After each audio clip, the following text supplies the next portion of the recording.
Hello friends, welcome to this series in which we are discussing multiple choice questions on Indian polity. So this is the fourth video in the series of videos. So I'll suggest if you have not seen the previous three videos, kindly go and check it on our channel. So in every video we are discussing 10 multiple choice questions from a very special topic. So in this video we will be discussing the schedules of the constitution. So if you think that the schedules of the constitution is a very simple topic, check yourself by answering these questions yourself. So I will take a pause after every question. You should also pause the video and try to attempt the question yourself. At the end of the video, I have given you a score chart so that you can evaluate yourself.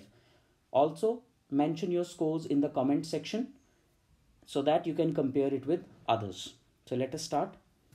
First question is, which among the following is not mentioned as a subject of Panchayati Raj Institutions under the 11th schedule of the Indian Constitution? So 11th schedule mentions various subjects that are to be performed by Panchayati Raj institutions like village panchayats and block samitis. So which of the following is not mentioned in schedule 11? Options are A. Minor forest produce, B. Drinking water, C. Libraries, or D. Transportation.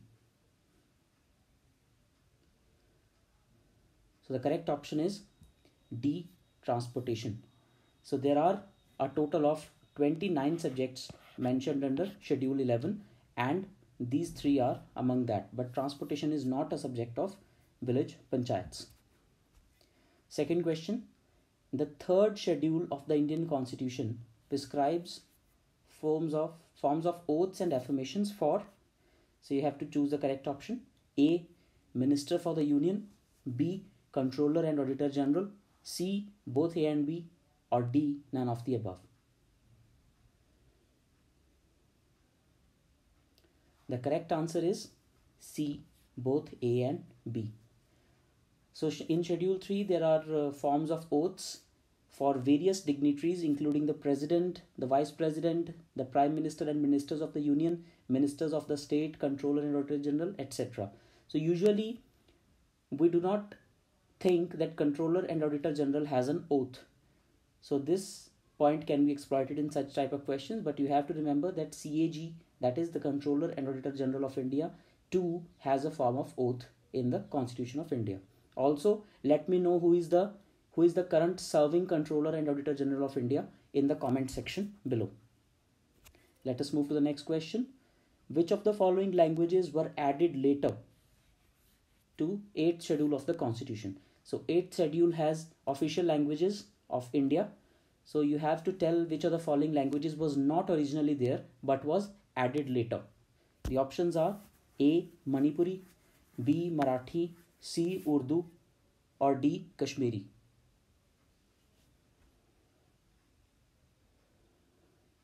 The correct option is A. Manipuri.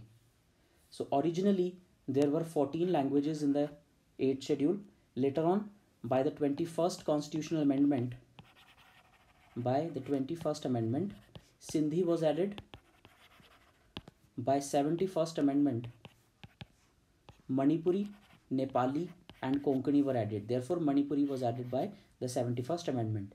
And later by the 92nd amendment, 4 more languages, Bodo, Dogri, Mathili and Santhali were added, thereby taking the total number of languages to 14 plus 8, that is 22. So 22 total languages are mentioned in the 8th schedule and Manipuri was added later. Fourth question, under the 4th schedule, which of the following union territories does not have representation in the Rajya Sabha? So schedule 4 prescribes a list of Rajya Sabha seats in various states and union territories. So you have to tell which of the following UTs does not get representation in the upper house, that is the Rajya Sabha. The options are A. Puducherry, B. Jammu and Kashmir, C. Lakshadweep and D. Delhi.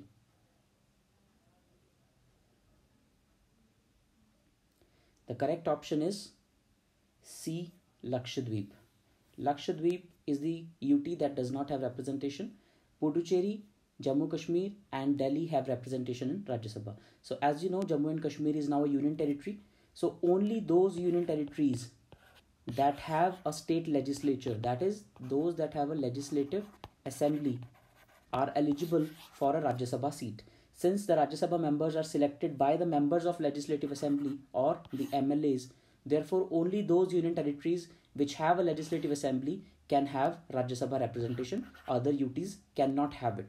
Therefore there are a total of 8 union territories in India, but out of those only 3 union territories, that is Puducherry, Jammu and Kashmir and Delhi, have representation in the Rajya Sabha. The other 5 union territories, that is Chandigarh, Lakshadweep, Daman and Diu and Dadra and Nagar Haveli, which is now a combined UT. Then there are other 2 UTs, which is Ladakh and Andaman and Nicobar. So these 5 union territories do not have representation, whereas these 3 UTs have representation in the Rajya Sabha. So this is an important question, since Jammu and Kashmir as a union territory with legislative assembly was created just recently. 5th question, which schedule of the constitution provides that salaries and emoluments of the constitutional functionaries? So which schedule provides the salaries and emoluments? This is a very straightforward question. The options are A. Schedule 1, B. Schedule 2, C. Schedule 3 and D. Schedule 5.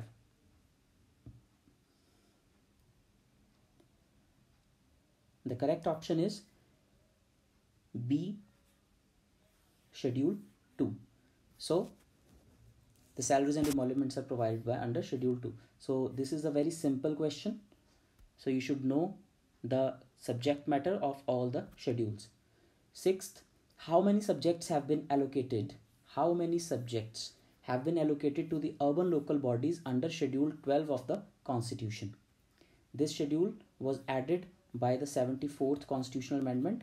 So let us see how many subjects have been allocated. Options are A. 28 subjects, B. 18 subjects, C. 29 subjects or D. 19 subjects.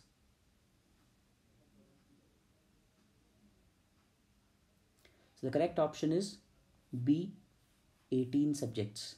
So under the 12th schedule, 18 subjects have been provided to the urban local bodies. For example, firefighting or the maintenance of city roads or community centers or other urban infrastructure. So these are the subjects which are under the purview of the urban local bodies like the municipalities.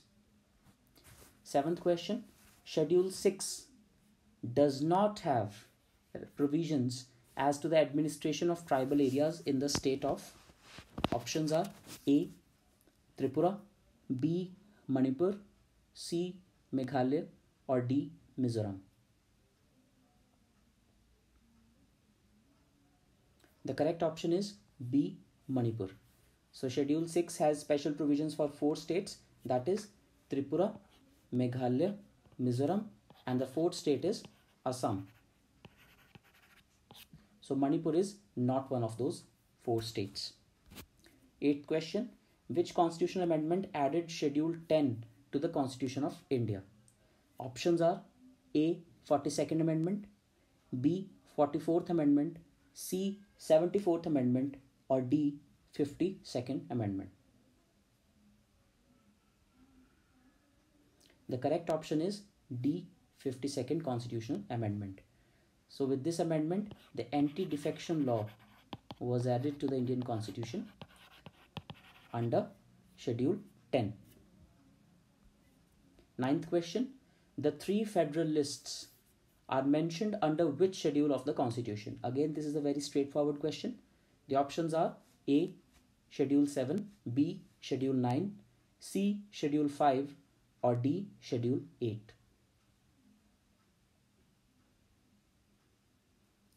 The correct option is A. Schedule 7. So there are 3 lists mentioned under this particular schedule. The union list that has subjects on which only union parliament can make law. The second is the state list which has subjects on which the state legislature can make a law. And the third is the concurrent list which carries subjects on which both parliament as well as state legislature can make a law. 10th and last question is, which schedule is known as the black box of the Indian Constitution? The options are A. Schedule 1, B. Schedule 6, C. Schedule 7 or D. Schedule 9. The correct option is D, Schedule 9. So this is known as a black box because any law which is put into this particular schedule cannot be challenged in any court of law.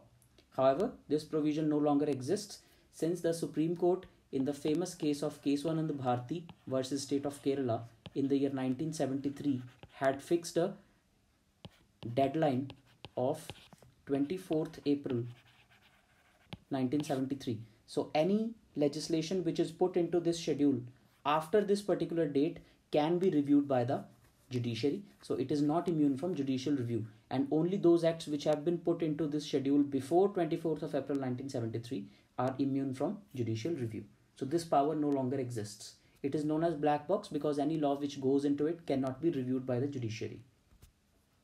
So you can evaluate yourself as per your score. So if you are performing anywhere in this category, you are going well. So thank you everyone.